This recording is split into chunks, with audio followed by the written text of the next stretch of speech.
Isospeed merubah Amerika karena dia live streaming di benua Afrika. Lah maksudnya gimana no? Kok begitu? Yes, ini bener-bener sesuatu yang emang terjadi di Amerika sekarang. Bagaimana Isospeed, seorang streamer, seorang YouTuber, itu berhasil mengubah cara pandang masyarakat Amerika terhadap Afrika hanya karena live streamingnya. Jadi apa yang sebenarnya terjadi dan kenapa Isospeed ini bisa mengubah Amerika?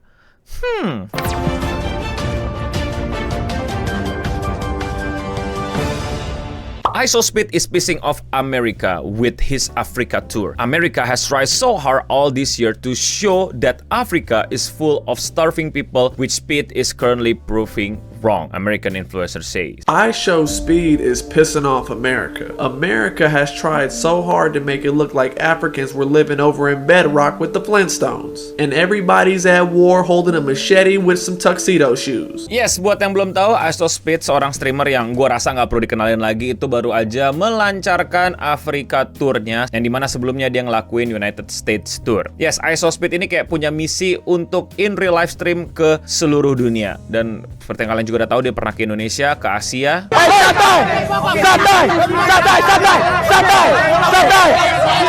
ke Eropa,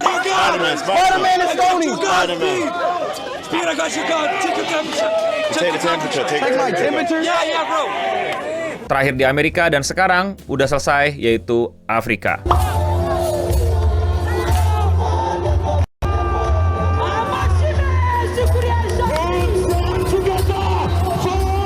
Nah, kenapa hal ini kayak diributin orang? Kenapa hal ini kayak diomongin orang gitu? Sampai banyak videonya, banyak tweetnya, banyak konten-kontennya tentang Isospeed merubah Afrika untuk orang Amerika. Kasarnya ya sama sih menurut gua sama yang terjadi di Cina ya. Iklan dulu boleh kali. Thank you buat semua yang udah support channel gua. Terutama sama yang member, alias yang klik tombol join di bawah atau tombol gabung. Yes, harganya cuma 10.000, tapi itu benar-benar bisa nge-support gua untuk terus bikin video-video kayak gini. Buat kalian yang udah join, gue ucapin terima kasih. Buat yang belum join, jangan lupa jadi member di sini. Namanya beda, punya avatar sendiri, dan lebih kelihatan kalau komen. Dan kalau 50.000 kalian bisa nyaksiin beberapa video live streaming gue yang nggak gue tampilin ke publik. Thank you Singamore Aristoteles, thank you Singamore Leo. Yang belum bisa jadi member nggak apa-apa, tetap thanks buat semua supportnya, like, comment, subscribe dan lain-lain, atau sebarin video ini atau di klip juga boleh. Now back to the video. Jadi gue pribadi bukan orang Amerika, jadi gue nggak tahu berbagai macam media yang dikonsumsi itu segimananya tentang Afrika. Tapi mungkin di Indonesia juga terjadi gitu, karena masih banyak orang pakai jokes tentang air Afrika, gitu kan, komedinya begitu, komedi. Di video kali ini gue nggak ngebahas tentang komedinya lucu apa enggak, tapi gue mau ngebahas tentang perspektif kita ketika mendengar kata Afrika. Itu langsung apa? Orang minta makan, orang minta air, nggak ada makan, nggak ada air, penyakit, perang sipil, dan lain-lain. Yang akhirnya ngebentuk sebuah mindset kalau kita udah ngomongin Afrika, kita akan ngomongin masalah kemiskinan. Dan itulah yang terjadi di Amerika. Banyak media-media atau mungkin film-film gitu ya yang menggambarkan tentang Afrika kayak gimana, mungkin kalian juga nontonin gitu loh. Nggak jauh-jauh dari perang, anak-anak jadi tentara perang, terus mereka masih pada tinggal di desa, pada tinggal di hutan ya, nggak ada kota, nggak ada gedung dan lain-lain. Tapi sebenarnya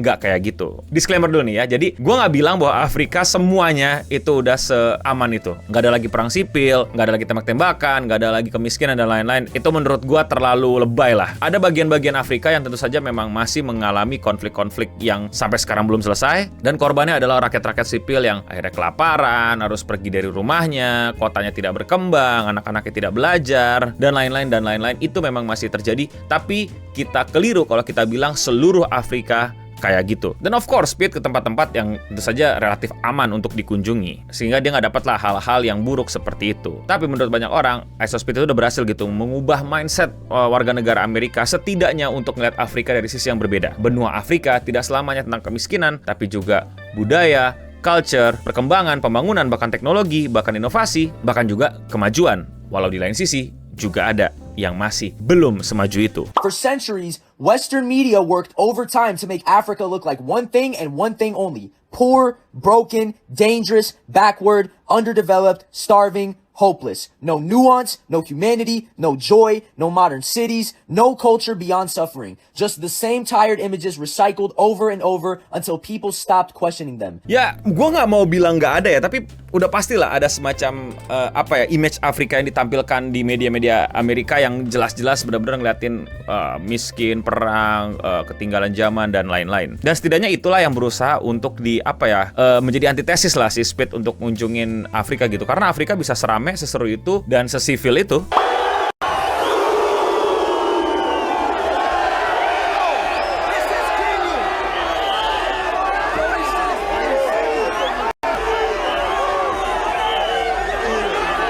Dan tentu saja ada juga loh beberapa hal yang buruk dari live streamingnya Speed di Afrika. It's like everywhere else kan. Ada yang buruknya, ada yang jeleknya, ada yang bagusnya, ada yang gak bagusnya. Salah satu di Maroko, iSoSpeed itu diledekin, dilemparin pisang dan diterakin pakai suara-suara monyet.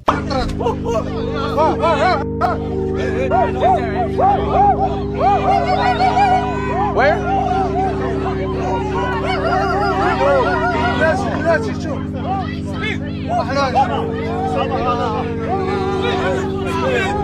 Tapi tenang aja, masih banyak hal-hal seru lainnya dilakuin sama iSoSpeed di Afrika sana, kayak gini.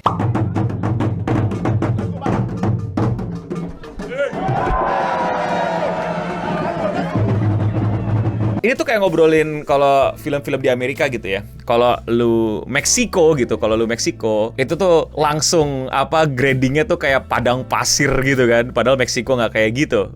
We are here in God. Yeah! No! Everybody in the chat, spin up the W's in the chat right now, bro. Ya begitu juga dengan Afrika gitu. Mindsetin bagaimana Afrika dan seluruh negaranya kayak gitu, munduran dan lain-lain. Dan setidaknya iSoSpeed dengan teknik live streamingnya yang juga menguntungkan dia jadi lebih banyak diketahui orang, nambah subscriber, dia juga break new world record kemarin di sana juga. Jadi good for Speed, tapi ya ternyata ada timbal baliknya gitulah. Bahkan Speed juga katanya ngelakuin berbagai aktivitas charity dan kerjasama sama pemerintah-pemerintah di sana, makanya live streamingnya bisa lancar. Dan ini juga yang terjadi kan waktu di Cina gitu, yang dimana Cina dan Amerika gitu, rivalry ekonomi dan politik gitu, yang dimana orang anggap orang Cina tuh masih ketinggalan zaman, belum upgrade, teknologi ketinggalan. Dan ketika iSoSpeed sampai Cina, live stream di Cina jebret gitu kan, orang kaget kok. Chat, I ain't gonna cap.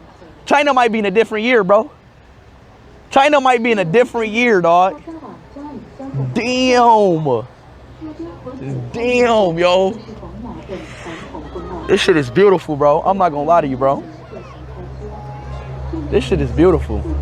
Lebih maju kota-kota di Cina daripada kota-kota gue di Amerika dan lain-lain dan lain-lain. Dan ya itulah bagaimana kalau kata gue gitu ya, lu mending cobain datang langsung gitu ya nggak sih? Kalau bisa gitu kan. Makanya gue tuh encourage banget lu pada yang suka dengerin gue, lu keluar negeri gitu loh. Lu jangan di bubble, lu jangan di sini doang, lu keluar negeri, coba lihat deh bagaimana kota-kota maju, orang-orang taat peraturan, orang-orang tidak merokok di jalan, orang-orang tidak naik motor ke trotoar, lu menaruh motor nggak tiba-tiba ditagihin duit. Itu ada loh.